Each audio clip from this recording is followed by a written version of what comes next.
এক মাস ধরে আমার বাবারে দিতে পারছি না। এই আমার রাজা, আমার খলিল। 31 দিন আমার বাবাটা শুনতে পাই না। পল্লবীতে ধর্ষণ ও হত্যার শিকার শিশু রামিসার বাসার ৩ গলি পেছনে বাসভবন থেকেই এবার নিখোঁজ ৫ বছর বয়সী শিশু ইব্রাহিম। সিসিটিভি ফুটেজ বলছে ১৩ই মে সন্ধ্যা ৭টা ৪০ বাসভবনের গেট দিয়ে ভেতরে প্রবেশ করছে ইব্রাহিম। এরপর যেন হাওয়ায় মিলিয়ে গেছে দুভাই এক বোনের সকলের ছোট ইব্রাহিম, যাকে বাবা মা আদর করে ডাকতো রাজা। শুধু রয়ে গেছে তার ছোট্ট দুপায়ের একজোড়া স্যান্ডেল, যা পরেই বাসা থেকে খেলতে বের হয় ও সন্ধ্যায় ফিরেছিল সে। তাহলে কোথায় গেল শিশুটি? যে ঘর একসময় আদরের রাজার মায়াভরা দুষ্টুমিতে মাতোয়ারা থাকতো, সে রাজাহীন রাজ্য এখন শুধুই তার স্মৃতি। আমি ওনাকে ইব্রাহিম বলেও ডাকতাম, খলিল বলেও ডাকতাম, এবং ওনাকে আমি রাজা বলেও ডাকতাম। এই ছেলে 5 বছর বয়স হলে কেবে বুদ্ধির রাজা, আমি রাজাই ডাকতাম। 5 বছর বয়স হলে ঘরে আমার 10 জন মানুষের বরকত দিতে আমার এই ছেলে, আমার কলিজার টুকরা। আমি মসজিদে নামাজ হদিস না পেয়ে 14ই মে পল্লবী থানায় সাধারণ ডায়েরি করেন ইব্রাহিমের বাবা। এর দুদিন পর শিশু রামিসার মর্মান্তিক হত্যাকাণ্ডে অনেকটাই চাপা পড়ে যায় ইব্রাহিম নিখোঁজের ঘটনা।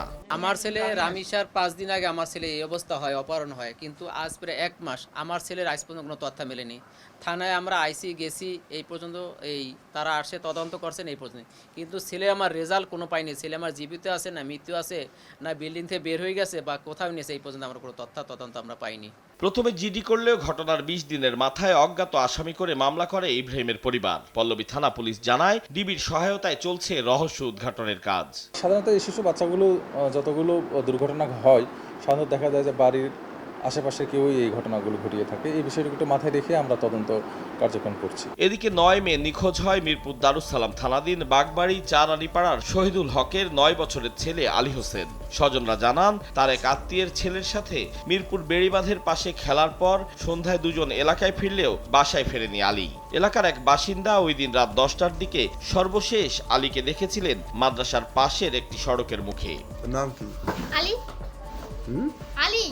পরদিন দারুসালাম থানায় সাধারণ ডায়েরি করে আলীর পরিবার। নিখোঁজের 31 দিনেও কোনো হদিস না পাওয়ায় উদ্বেগ উৎকণ্ঠা বাড়ছে স্বজনদের। আমার প্রতিটা সন্তান আমাকে আব্বু বলে ডাকে, কিন্তু আমাকে বাবা ডাকে, কিন্তু সেই বাবা ডাকার ছেলেটা আমার কাছে নাই। তো এটা নিয়ে আমার সবচেয়ে বড় আবেগক্রিয়া যে আমার সন্তান আমার সামনে নেই। তো আপনাদের হেল্প এবং আল্লাহর যদি ভরসা থাকে তাহলে আমি হয়তো পেতে পারি।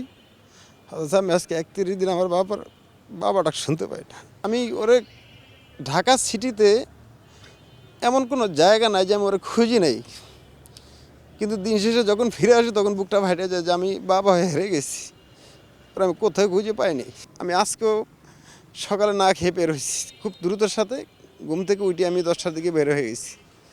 আমি সারাটা দিন কমলাপুর, নারায়ণগঞ্জ, আমি সব জায়গায় খুঁজে আসছি, কিন্তু আমি ব্যর্থ হয়ে গেছি। দারুসালাম থানা বলছে, সব বিষয় মাথায় রেখেই রহস্য উদ্ঘাটনে চেষ্টা করছে পুলিশ। সারা বাংলাদেশে বেতার বার্তা পাঠানো হয়েছে, ডিএমপির সকল থানায় বেতার বার্তা দেওয়া হয়েছে, সিসিটিভি ফুটেজ দেখা হয়েছে। আমার যে তদন্তকারী অফিসার আছে সে হার্ট অ্যান্ড সোল ট্রাই করতেছে। আশা করি ইনশাল্লাহ একটু ধৈর্য ধরতে হবে, পাওয়া যাবে ইনশাল্লাহ। দ্রুত রহস্য উদ্ঘাটনে পুলিশের কাছে দাবি জানিয়েছে ভুক্তভোগী দুই পরিবার। আতাউর কাউসার, সময় সংবাদ, ঢাকা।